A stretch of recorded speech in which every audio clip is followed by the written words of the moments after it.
हाँ जी बिल्कुल, इस वक्त मैं मौजूद हूँ एहसानाबाद के मेन रोड पे। ये डबल रोड खस्ता हाली का शिकार हो चुका है। इसकी जो एक साइड है वो मुकम्मल तबाह हो चुकी है 5 साल से। रोड की जो एक साइड चल रही है, एक साइड की वजह से जो ट्रैफिक के हादसा हैं वो बढ़ रहे हैं और कितने ही जानी नुकसान हो चुके हैं। मकामी लोग मौजूद हैं, हम मज़ीद जानने की कोशिश करेंगे।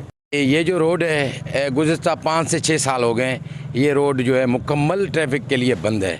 यहाँ से कोई भी ट्रैफिक आप देख सकते हो कि कोई ट्रैफिक यहाँ पे नहीं है। और ये मेन रोड है, ये एहसानाबाद का मेन रोड है। यही रोड है जो अपना सुपर हाईवे पे जाएगा, सोराखपुर पर भी जाएगा और उसके अलावा यहाँ पे गुलशन मेमार हो गया और नादरन बाईपास हो गया, न्यू कराची, यही मेन रोड है। लेकिन ये बदकिस्मती है हमारी कि ये 5 से 6 साल हो गए ये रोड मुकम्मल तौर पे बंद है।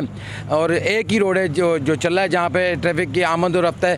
एक रोड होने की वजह से जो ना आए रोज़ हादसा भी यहाँ पे मामूल बने हुए हैं, लेकिन इंतज़ामिया कहीं दिखाई नहीं दे रही है।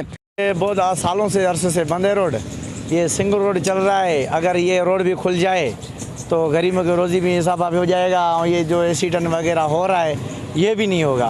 और इसको 4-5 साल हुए बंदे परली तरफ वाला रोड पहले दोनों बने हुए थे, फिर उस पर मरम्मत 2 साल पहले हो चुका है, मरम्मत हुआ है उसका, और ये रोड भी नहीं बन पा रहा है। पता नहीं अदा ही जेको रोड आहे गुलशन मेमार खां जेको आहे तो न्यू लियारी खे ऐं 5 नंबर के जेको ही मिलाईंदड़ जेको रोड आहे ऐं इन जो रोड जेको वञी रहियो आहे साइड असांजो पंहिंजो सुपर हाईवे ऐं पंहिंजो जेको ही सिंध बलोच का बहुत पुराना मसला है। यहाँ तो डकैतियाँ भी होती हैं और ये रोड सारा बंद पड़ा हुआ है, बहुत परेशानी हो रही है। आवाम का मजीद कहना था कि रोड की दूसरी साइड को जल्द से जल्द तामीर किया जाए। एक्सीडेंट जो रोज़ के मामूल बने हुए हैं जिससे हमें निजात मिल सके। कैमरा टीम के साथ अली बख्श बलोच, वशी न्यूज़ कराची।